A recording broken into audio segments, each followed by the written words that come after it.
বিক্ষোভ দেখাচ্ছি তার কারণ হলো গতকাল সারাদিন দেখেছেন বা আজকেও আমরা সারাদিন দেখছি ফেসবুক মাধ্যমে একটা ভাইরাল হয়েছে যে রেখা পাত্রের নামে জমি দখল এবং তার ভাড়া না দেওয়ার একটা অভিযোগ তার নামে করা হয়েছে।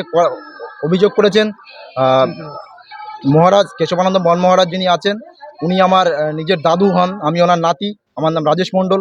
তো ওনার যে সমস্ত কার্যকলাপ মানুষকে যেভাবে আমরা এখানে কোনো রাজনৈতিক দল থেকে আমরা আসিনি, আমরা গ্রামের বাসিন্দা প্লাস আমরা মহারাজের ফ্যামিলির লোকজন।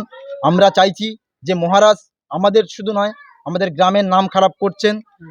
দীর্ঘদিন ধরে এখানে মধুচক্র দেহ ব্যবসার সাথে উনি লিপ্ত এবং গরিব মানুষকে ঠকিয়ে স্কুল বানানোর নাম করে, মঠ বানানোর নাম করে, আশ্রম বানানোর নাম করে, মিশন বানানোর নাম করে মানুষের কাছ থেকে জমি জায়গা হাফ মূল্যে নিয়ে নেয় বা কারোকে এখনো পর্যন্ত মূল্যই দেয়নি।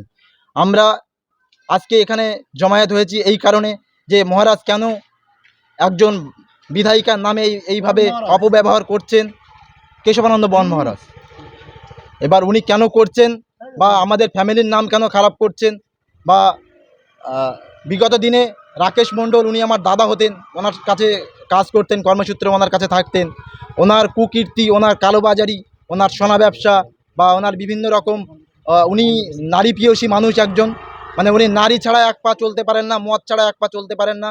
রাকেশ মণ্ডলকে মিথ্যা অপবাদ দিয়ে ওখান থেকে বের করে দেওয়ার পরে রাকেশ মণ্ডলকে এবং রাকেশ মণ্ডলের বাবা মানে আমার বাবা লক্ষ্মীকান্ত মণ্ডলকে মিথ্যা কেস দিয়ে রাকেশ মণ্ডলকে সুইসাইড করতে বাধ্য করেন মহারাজ। আমরা চাইছি অবিলম্বে মহারাজের শাস্তি হোক। ওনার এত টাকা, এত সম্পত্তি কোথা থেকে আসলো, কি জন্য আসলো, আমরা এই নিয়ে সিবিআই তদন্ত আমরা চাইছি সরকারের কাছে, ভারত সরকার এবং আমাদের পশ্চিমবঙ্গ সরকারের কাছে আমাদের অনুরোধ, যাতে আমাদের এই গরিব মানুষগুলো। আমার নাম রাজেশ মণ্ডল। আর শুধু এই নয়, এখানে আমাদের বিধায়িকা রেখা পাত্রের জন্য যে কালকে যে ফেসবুকে যেসব দেখছি, ওনার নামে একটা বিরাট বদনাম ছড়িয়েছে। কে করেছে? কেশবানন্দ বন মহারাজ। কি চাইছেন এখন? চাইছি ওনার সিবিআই তদন্ত হোক এবং ওনার শাস্তি হোক। এই ওখানে আগে চলতো মধুচক্র, এখন বন্ধ আছে। মধ্যে এই বিধায়িকা দেখে ভাড়া দেওয়ার পর থেকে এখন বন্ধ। আমরা চাইছি ওনার শাস্তি হোক। উনি কেন এইসব করছে?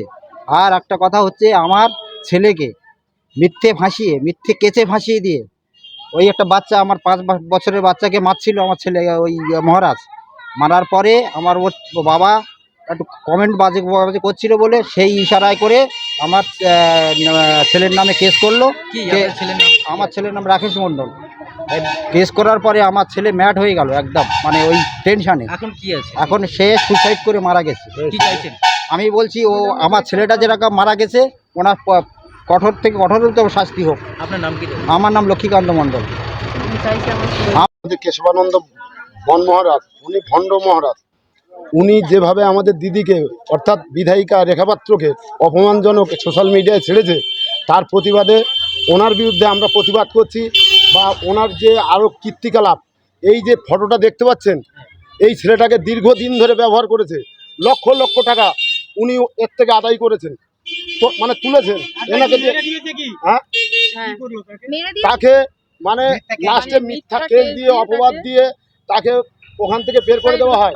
ছেলেটা একটা মানসিক চিন্তা ভাবনার ভিতরে থাকে, ছেলেটা সুসাইড করেছে। আমরা চাই এনার যথাযথ মানে সিবিআই তদন্ত হোক, ওনাকে অতি শীঘ্র গ্রেপ্তার করা হোক। উনি তৃণমূলের হয়ে দালালি করছেন। আমার নাম কার্তিক মণ্ডল, আমার লেউঘালি 157 মধ্যে।